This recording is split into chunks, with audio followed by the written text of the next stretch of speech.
केसरिया से मन जोगी हुआ रे, दिल झूमे देखो मतवारा हुआ रे। केसरिया से मन जोगी हुआ। हर पल मनाओ केसरी त्योहार। विमल, बोलो जुबान केसरी। दोनों देशों के रिश्तों को और मजबूत बनाने के लिए कई समझौते भी हुए हैं, लेकिन सबसे ज्यादा चर्चा आज की इस तस्वीर की हो रही है। ये जो तस्वीर आपको दिखाई दे रही है, इस तस्वीर की, जब बातचीत से पहले राष्ट्रपति निकोस ने पीएम मोदी के साथ सेल्फी ली। इससे पहले भी कई बड़े विदेशी नेता जैसे कि फ्रांस के राष्ट्रपति इमैनुअल मैक्रों और इटली के प्रधानमंत्री मेलोनी पीएम मोदी के साथ सेल्फी लेकर उसको पोस्ट किए हैं। यही तस्वीरें विपक्ष को चुभती भी हैं भाई, लेकिन पीएम मोदी ऐसी बातों का कोई लोड ही नहीं लेते। प्रधानमंत्री कभी देखते हैं कि विपक्ष क्या कर रहा है, नहीं कर रहा है, और उसको लोड हो रहा है कि नहीं हो रहा है। वो काम करते हैं, उनको पता है उनको क्या करना है। आज भारत साइप्रस के बीच कई बड़े समझौते हुए। सुरक्षा सहयोग के लिए जॉइंट वर्किंग ग्रुप बनाने पर सहमति बन गई। शिपिंग सेक्टर में सहयोग के लिए जॉइंट टास्क फोर्स के गठन का निर्णय लिया गया। दोनों देशों ने अगले 5 साल में निवेश को दोगुना करने का लक्ष्य भी रखा। शिक्षा, टेक्नोलॉजी, इनोवेशन, रिसर्च को बढ़ावा देने के लिए भी महत्वपूर्ण समझौते किए गए। आप देखिए कि यूरोप के दौरे से ही अभी प्रधानमंत्री लौटे थे और आज यूरोप का ही एक और देश साइप्रस का प्रतिनिधिमंडल नई दिल्ली पहुंच गया। साइप्रस भले ही यूरोप का छोटा सा देश है, लेकिन यूरोप में एंट्री के लिए भारत के लिए बहुत अहम है। इसे ऐसे भी आप समझिए कि भारत के लिए साइप्रस यूरोपियन यूनियन का एंट्री पॉइंट साबित हो सकता है। 2024 में साइप्रस के साथ लगभग $140 मिलियन का व्यापार रहा, जबकि 2025 में लगभग $150 मिलियन अमेरिकी डॉलर तक यह व्यापार पहुंचा। दिलचस्प बात तो यह है कि व्यापार का असली महत्व केवल सामानों में नहीं है, बल्कि एफडीआई और यूरोप तक पहुंचने में। साइप्रस लंबे समय तक भारत में निवेश का बड़ा रास्ता रहा है। 2000 से 2025 तक साइप्रस ने भारत में लगभग $15.7 अरब का एफडीआई किया है। वहीं साइप्रस के जरिए भारत को यूरोपियन यूनियन का 45 करोड़ उपभोक्ताओं वाला बाजार भी मिल सकता है। भारत के साथ व्यापार को बढ़ावा देने के लिए साइप्रस जल्द ही मुंबई में ट्रेड सेंटर भी खोलने वाला है। सुनिए पीएम मोदी ने साइप्रस के साथ बढ़ते व्यापार पर आज क्या कहा।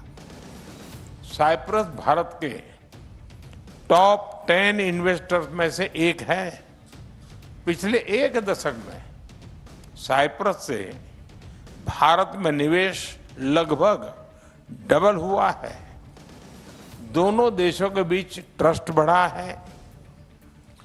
Bharat European union free trade agreement से तमाम नई संभावनाएं बनी हैं।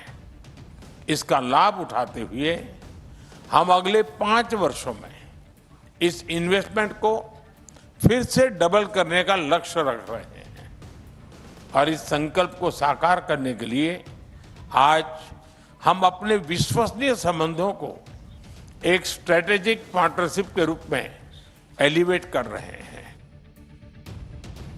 इधर पीएम मोदी यूरोप सहित पूरी दुनिया के साथ ट्रेड डील को आगे बढ़ा रहे हैं। उधर ट्रंप की टेंशन बढ़ती जा रही है। ट्रंप एक तरफ ईरान युद्ध को लेकर फंसे हुए हैं, उनके लिए ईरान अंधा जो कुआं जैसा बनता जा रहा है, और सिर्फ अमेरिका के लिए ही नहीं बल्कि पूरी दुनिया के लिए ईरान मैटर अब परेशानी का सबब बन गया है। और इस बीच अमेरिका के विदेश मंत्री मार्को रूबियो 4 दिन के लिए भारत दौरे पर पहुंच रहे हैं। कहा जा रहा है कि मार्को रूबियो दिल्ली पहुंचकर पीएम मोदी को ट्रंप का मैसेज देंगे।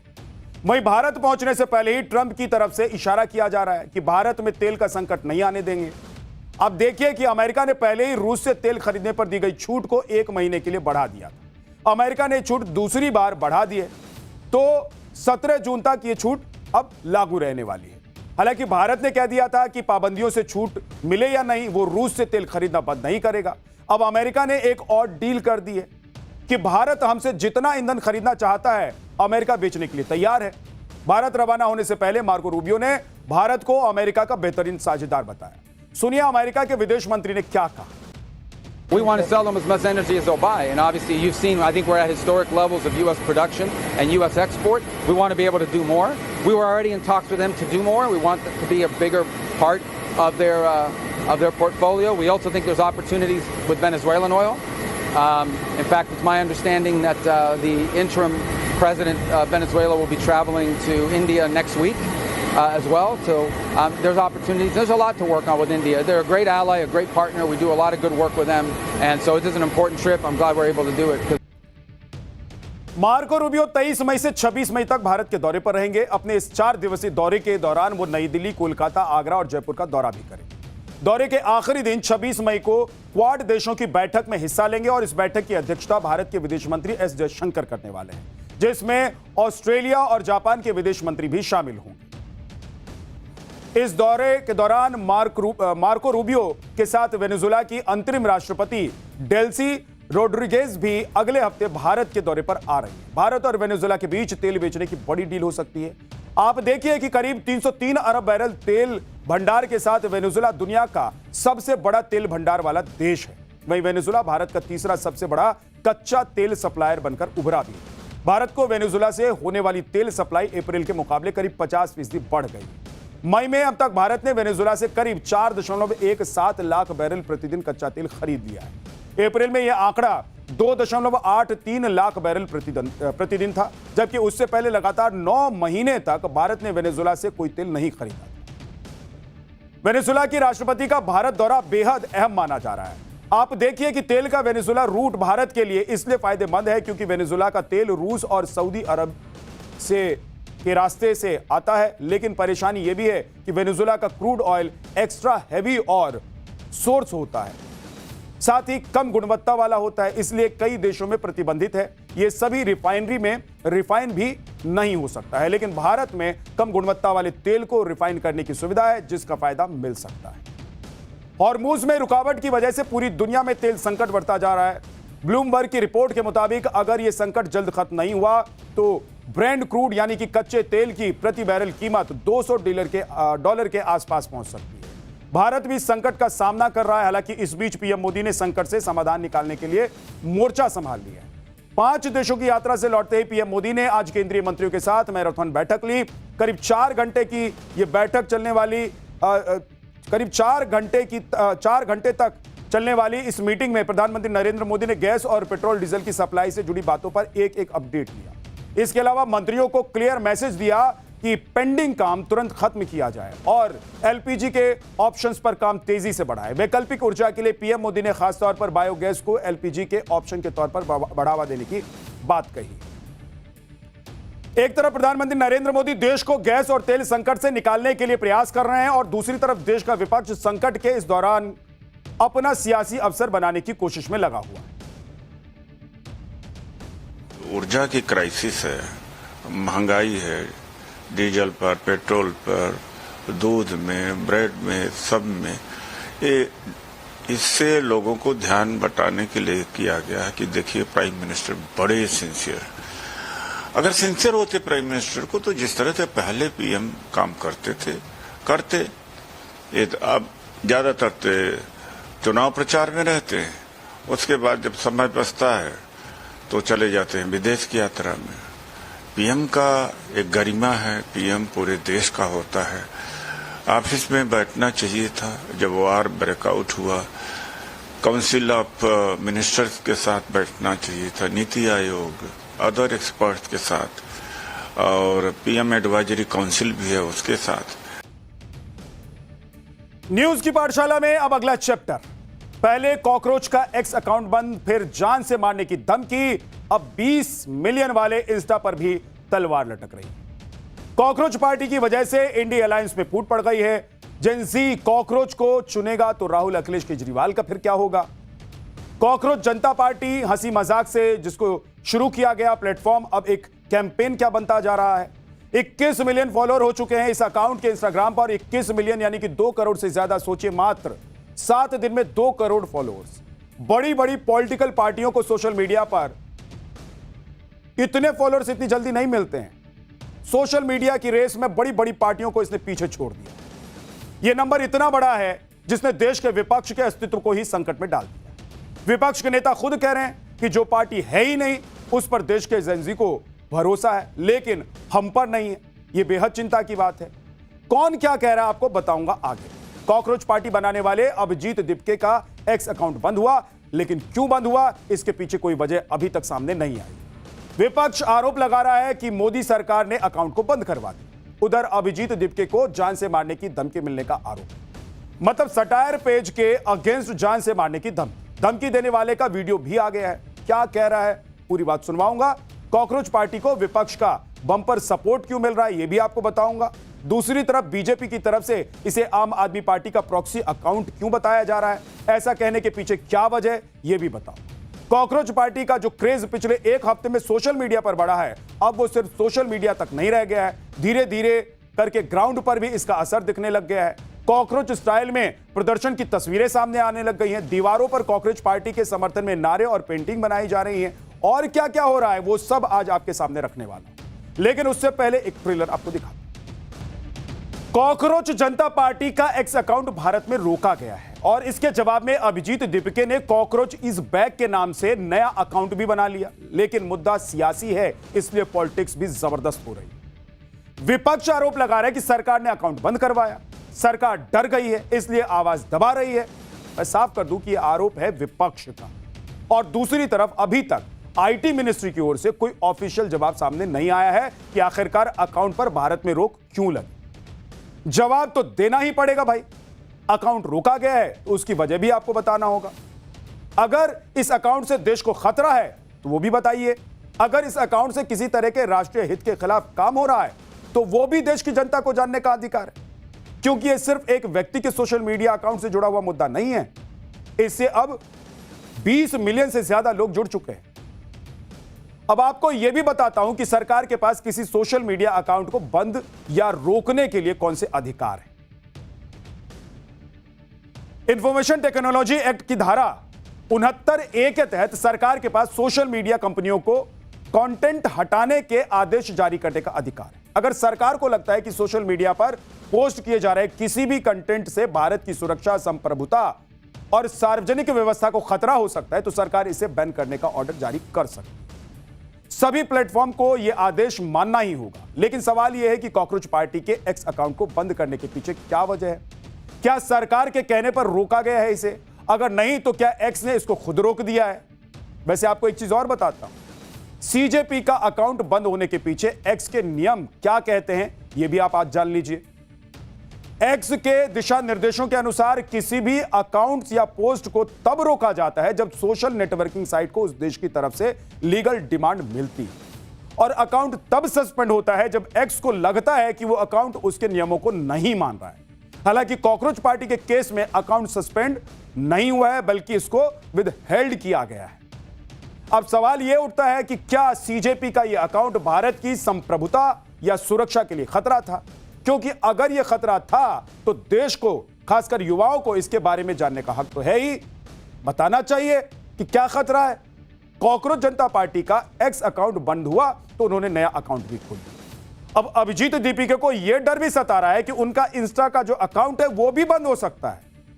अब क्योंकि इंस्टा पर फॉलोअर्स की संख्या 21 मिलियन हो गई है, अगर ऐसे में इंस्टा अकाउंट भी बंद हो गया तो जान रहे ना कितना बड़ा लॉस हो जाएगा। इसीलिए अभिजीत दीपके ने इंस्टाग्राम पर भी अब नया अकाउंट बना लिया। कॉकरोच पार्टी प्लेटफॉर्म बनाने वाले अभिजीत दीपके यह भी दावा कर रहे हैं कि उन्हें जान से मारने की धमकी मिल रही। उन्होंने बकायदा इन धमकी के लिए मैसेज भी किया है, यानी कि पोस्ट भी किया है। एक्स पर स्क्रीनशॉट के साथ पोस्ट किया है उन्होंने, और उन्होंने यह मैसेज लिखा है कि वारिस नाम के एक शख्स ने उन्हें एक मैसेज भेजा है। ऐसा दावा अभिजीत की तरफ से किया गया है। और तो और उनके पास कथित तौर पर एक धमकी वाले वीडियो का भी पोस्ट है जो वो शेयर कर रहे हैं। सुनिए उस धमकी वाले पोस्ट में क्या कहा गया है जिसको अभिजीत ने शेयर किया। अभिजीत दीपके का दावा है कि ये जो वीडियो आप देख रहे थे और इसमें जो आपको युवा दिखाई दे रहा था ये वारिस है, और इसी ने वीडियो बनाकर ये धमकी दी है। ये दावा है अभिजीत का। लेकिन सोचिए कि इस तरह की धमकी, और इस तरह की धमकी क्यों? अभिजीत दीपके विदेश में है, अमेरिका में पढ़ाई कर रहे हैं, और उनका परिवार जो भारत में रहता है उसे इस तरह की धमकियां मिल रही हैं। यह आरोप लगाया जा रहा है। लेकिन किसी को खुलेआम जान से मारने की धमकी देना यह बेहद सीरियस क्राइम है। इसके खिलाफ तुरंत एक्शन होना भी चाहिए, एफआईआर भी दर्ज होनी चाहिए। वीडियो में दिख रहा है यह शख्स दावा कर रहा है कि बीजेपी में आ जाओ, वहां तुम्हारी जरूरत। हालांकि बीजेपी से इसका कोई रिश्ता है भी या नहीं कहा नहीं जा सकता, कोई दावा अभी तक पेश नहीं किया है किसी ने। लेकिन किसी पार्टी का नाम अगर कोई लेकर किसी को मारने तक की धमकी दे रहा है, उसके परिवार पर को लेकर धमकी दे रहा है, तो उस पार्टी को भी संज्ञान लेना चाहिए। कई बार ऐसा होता है कि सस्ती लोकप्रियता के लिए ऐसी बातें प्लांट की जाती है, खासकर सोशल मीडिया के जमाने में। सब कोई बड़ी बात नहीं है, सामान्य सी बात। लेकिन सवाल यह भी है कि अगर कुछ ऐसा भी है तो वो भी जांच का विषय है, उसकी भी जांच होनी चाहिए। और दूसरी बात, धमकी क्यों भाई? अगर आप किसी की सोच या विचारधारा से सहमत नहीं हो तो विरोध करने के दूसरे भी तरीके हैं कि नहीं है? भाई जाइए उसके खिलाफ लिखिए, बोलिए, जैसे वो सोशल मीडिया पर बोल रहा है, लिख रहा है, आप भी लिख सकते हैं। भाई आप भी बना लो अपना एक अकाउंट, आप भी बना लो अपनी वर्चुअल पार्टी। कोई रोक रहा है क्या आपको? किसी तो जान से मारने की धमकी आप किसी को देंगे? गजब है। अभिजीत दिपके ने जो प्लेटफॉर्म खड़ा किया है उसकी मांगे क्या है वो भी अब एक बार जान लीजिए। नीट पेपर लीक को लेकर सवाल इस पर उठाए जा रहे हैं। शिक्षा मंत्री के इस्तीफे के लिए पिटीशन कैंपेन चलाया जा रहा है। बेरोजगारी का मुद्दा उठाया जा रहा है। महिलाओं को 50% आरक्षण की मांग की जा रही है।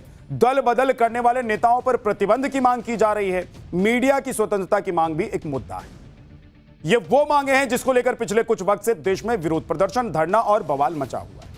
नीट पेपर लीक को लेकर एनटीए और शिक्षा मंत्री से सवाल पूछे जा रहे हैं। बेरोजगारी का मुद्दा भी देश में वक्त वक्त पर उठाया जा रहा है। नहीं देख रहे हैं आप कि लगातार कहीं ना कहीं कोई ना कोई प्रदर्शन चल ही रहा होता है, कोई ना कोई विरोध चल ही रहा होता है, और ये सारे विरोध सरकार के खिलाफ ही होते हैं। ऐसा थोड़ा ना कि किसी और के खिलाफ होते हैं, और सरकार से सवाल जवाब भी चल रहा होता है। अब आप देखिए कि महिला आरक्षण को लेकर सरकारी तो बिल लेकर आई थी ना, विपक्ष ने उसको गिरा दिया। उसके बाद पूरे देश भर में महिला आरक्षण को लेकर कितना बवाल हुआ, कितनी मोर्चेबंदी हुई। तो ये सब वही मुद्दे हैं जो देश में पिछले कुछ वक्त से चले आ रहे हैं, और इसमें महिलाओं को 50% आरक्षण देने का एक बड़ा मुद्दा भी है। दल बदल करने वाले नेताओं पर प्रतिबंध लगाने की भी मांग इस प्लेटफॉर्म के जरिए हो रही है। अब इन्हीं मुद्दों के साथ अभिजीत दिपके ने प्लेटफॉर्म खड़ा कर दिया। जो लोग अभिजीत के इस प्लेटफॉर्म से जुड़ रहे हैं वो इन मुद्दों से जुड़े और इमोशनल अटैच्ड युवा और लोग भी हैं। लेकिन कॉकरोच पार्टी को लेकर सवाल यह भी उठ रहा है कि यह शायद किसी राजनीतिक पार्टी का प्रॉक्सी है, कोई उसे सपोर्ट कर रहा है। लेकिन अगर किसी प्लेटफॉर्म पर एक बड़ी संख्या में लोग इकट्ठा हो रहे हैं, सवाल पूछ रहे हैं, तो यह उनकी अभिव्यक्ति की आजादी तो है, और अभिव्यक्ति की आजादी का अधिकार तो संविधान देता है ना भाई। तो जिसको लग रहा है कि यह गलत है वो जांच करवा ले, जिसको लग रहा है कि ये लोग गलत कर रहे हैं वो इनके खिलाफ लीगल एक्शन ले ले, जिसको लग रहा है कि प्रॉक्सी है तो पता लगा ले। पता तो लगाना पड़ेगा ना। अगर इस प्लेटफॉर्म से और इससे जुड़ने वाले लोगों से कोई नुकसान हो सकता है और उससे देश को बचाना है तो एक्शन लीजिए। किस चीज का इंतजार हो रहा है? लेकिन आप किसी का अकाउंट बंद कर देंगे क्या? कॉकरोच जनता पार्टी की ओर युवा तो युवा, नेता भी खींचे चले आ रहे हैं। कल भी मैंने आपको बताया था कि कैसे नेता लोग निकल कर कह रहे हैं कि भाई अब तो इसी पार्टी से चुनाव लड़ना पड़ेगा। हालांकि आपको बता दूं कि ये पार्टी कोई इलेक्शन कमीशन के द्वारा रजिस्टर्ड थोड़ी ना है, ये तो एक वर्चुअल पार्टी है। लेकिन सटायर वाली पार्टी है तो सब लगे हुए हैं। कल पाठशाला में मैंने आपको SBSP के जो नेता हैं, विधायक हैं, उनके बारे में सुनवाया था, दिखाया था, उनका बयान भी आपको सुनवाया था। यही नेता वो कह रहे थे कि भाई अब तो कॉकरोच पार्टी से चुनाव लड़ना पड़ेगा। यही तो सोशल मीडिया की चमक है बॉस, और यही धमक है सोशल मीडिया। पिछले 6 दिनों से हर सोशल मीडिया प्लेटफॉर्म पर न्यूज साइकिल में जो मुद्दा दिखाई दे रहा है वो यही है, और लोग उससे जुड़ रहे हैं धड़ाधड़। कॉकरोच जनता पार्टी की इंस्टाग्राम फॉलोइंग 21 मिलियन के पार जा चुकी है। अब इसके कंपैरिजन में अगर देखें, इसको कंपेयर करें दूसरी पार्टियों से, तो कांग्रेस इंस्टाग्राम पर जो उनके फॉलोअर हैं उनकी संख्या 13.3 मिलियन है। बीजेपी के इंस्टाग्राम फॉलोअर्स जो हैं वो 8.9 मिलियन है। आम आदमी पार्टी का इंस्टाग्राम पर फॉलोअर की संख्या है 1.9 मिलियन। समाजवादी पार्टी के पास 0.8 मिलियन फॉलोअर्स हैं। टीएमसी के पास 0.5 मिलियन फॉलोअर्स हैं। अखिलेश यादव कॉकरोच पार्टी के बारे में पोस्ट करके लिख रहे हैं, जुल्मी हुक्मरानों से कह दो आज बंदिशों में अब बंधा है इनकला, और सीजेपी बनाम बीजेपी का नारा दे रहे हैं। अखिलेश यादव सीजेपी और बीजेपी का नारा दे रहे हैं। आपको हैरानी नहीं हो रही, गजब नहीं लग रहा है कि जो आदमी अपनी पार्टी का झंडा, अपनी पार्टी का टोपी लगाकर चलता है, वो किसी वर्चुअल पार्टी का नारा देने लग जाए कॉकरोच पार्टी के बारे में। और उसके एक्स अकाउंट के बंद होने पर विपक्ष में कौन क्या कह रहा है, पहले एक बार आपको सुनवा दूं। नोटबंदी और वोटबंदी के बाद बीजेपी अब लाई है कॉकरोच बंदी। आप इस तरीके से सोशल मीडिया पर अगर कोई आपकी कहीं आलोचना कोई कर रहा है उसके आप अकाउंट्स को बंद कराएं, ये कहीं इस प्रजातंत्र में उचित नहीं है, लेकिन चल यही रहा है। युवा है, युवा में जो आक्रोश है सरकार के प्रति, ये जो सिस्टम भाजपा ने ऐसा बनाया है कि पूरी तरीके से रिग कर दिया है सिस्टम, ये सब उसके लक्षण हैं। देखिए, कॉकरोच पार्टी से सरकार डर गई। ये सरकार ऑपरेशन सिंदूर करने वाली सरकार, हाँ, कॉकरोच से डर गई, भारत के युवाओं से डर गई, वो भी आलसी और बेरोजगार। मैं तो कहता हूं फिर देश के सारे वीजा बंद कर देने चाहिए, किसी व्यक्ति को किसी देश में नहीं जाने देना चाहिए। अगर कोई व्यक्ति खड़ा होकर व्यवस्था परिवर्तन की बात कर रहा है तो आप उससे डर क्यों रहे हैं? ये हताशा है, निराशा है नौजवानों का जो आप देख रहे हैं, और इतने बड़े फॉलोअर बनना ये दर्शाता है कि उनके अंदर आग लग गई है। सुना आपने, विपक्ष इस बात से खुश है कि युवाओं के अंदर आग लग गई है। इंडिया अलायंस इस बात से खुश है कि चलो हमारे फॉलोअर नहीं बढ़े, हमारी सरकार नहीं है, हमें वोट नहीं मिले तो क्या हुआ, एक मीम और सटाए के प्लेटफॉर्म के तो फॉलोअर्स बढ़ ही रहे हैं। हद है, हद की बात है। मोदी की विरोधी पार्टियां अगर यह सोचने लग जाएं कि हमारा काम हो ना हो, लेकिन कोई सटायर पार्टी का काम चल रहा है और इसी में हमको खुश रहना है, तो ठीक है भाई। इसीलिए तो आप पर भरोसा देश की जनता नहीं कर रही है। मोदी की विरोधी पार्टियां यह नहीं सोचती कि देश के युवाओं को अगर समस्या है तो वो कांग्रेस, टीएमसी, आम आदमी पार्टी को क्यों भाव नहीं दे रही है। क्या उन्हें ऐसा नहीं लगता है कि इनसे ना हो पाएगा? सवाल तो है कि आपसे नहीं हो पाया क्या, कि कोई और आ गया और उसके पीछे लोग चल दिए। कांग्रेस जनता पार्टी ने विपक्ष के अंदर ही फूट डाल दी। एक तरफ विपक्षी नेता इस प्लेटफॉर्म के फॉलोअर देखकर वारे न्यारे हो रहे हैं, तो दूसरी तरफ उन्हें अपनों से ही नसीहत मिल रही है। विपक्षी नेता प्रियंका चतुर्वेदी ने विपक्ष को हिदायत देते हुए लिखा है कि यह बेहद दुर्भाग्य की बात है कि देश के युवा को मेन स्ट्रीम विपक्षी दलों की जगह एक काल्पनिक पार्टी पर ज्यादा भरोसा है। वहीं बीजेपी कॉकरोच पार्टी के इन मेन लीडर अभिजीत दिपके की पुरानी तस्वीरों को भी पोस्ट को आधार बनाकर दावा कर रही है कि वो अरविंद केजरीवाल और आम आदमी पार्टी के साथ मिले हुए हैं। सांसद निशिकांत दुबे ने तो बेहद गंभीर आरोप तक लगा दिए और कह रहे हैं कि अभिजीत दिपके आम आदमी पार्टी यानी कि अरविंद केजरीवाल जी का कार्यकर्ता है। आगे उन्होंने यह भी सवाल उठाया है कि अभिजीत दिपके के किसके पैसे से बोस्टन पढ़ने के लिए गया है, और इस कॉकरोच पार्टी का कनेक्शन जॉर्ज सोरोस से होने के भी वो आरोप लगा रहे हैं। अभिजीत दिपके के आम आदमी पार्टी से कनेक्शन है, यह कल ही पाठशाला में मैंने आपको दिखाया था, और दीपिके खुद भी कह चुके हैं कि वो आम आदमी पार्टी के लिए काम कर चुके हैं। वो ये तक कह चुके हैं कि उनका कमिटमेंट आम आदमी पार्टी के साथ कभी खत्म नहीं हो सकता है, और इसी को आधार बनाकर बीजेपी उन पर सवाल उठा रही है। सुनिए। देखो, ऐसा है कि ये कॉन्स्पिरेसी के कुल्हड़ में जो काकरोची हुल्लड़ दिखाई पड़ रहा है, तो इस कॉन्स्पिरेसी के कुल्हड़ में जो काकरोची हुल्लड़ है, ये कोई बाई चांस नहीं है, बल्कि एक बहुत सोची समझी सोच साजिश की सनक का नतीजा है। और कुछ लोगों को लगता है कि हम वाइब्रेंट डेमोक्रेसी को इस तरह की वायलेंट एनार्की के जरिए जो है वो डिस्ट्रॉय कर पाएंगे, डिफेम कर पाएंगे, डिफीट दे पाएंगे। ये उनकी गलतफहमी है। और मैं मानता हूं कि इस तरह के जो है वो काकरेची कुल्हड़ के जो है वो कॉन्स्पिरेसी वाले हुल्लड़ को जो है वो आप किसी भी तरह से जो है वो देश कभी भी जो है वो एक्सेप्ट नहीं करे। अब वैसे तो ये कॉकरोच जनता पार्टी सटायर प्लेटफॉर्म है जिसने अभी तक सीरियस पॉलिटिकल पार्टी बनने की कोई इच्छा जाहिर नहीं की है, लेकिन अगर आगे चल के ये पार्टी सीरियस राजनीति में उतरने का सपना देखती है और अगर इसी नाम और सिंबल के साथ चुनाव लड़ने का मन बनाती है तो भी उसे कॉकरोच का सिंबल नहीं मिल सकता।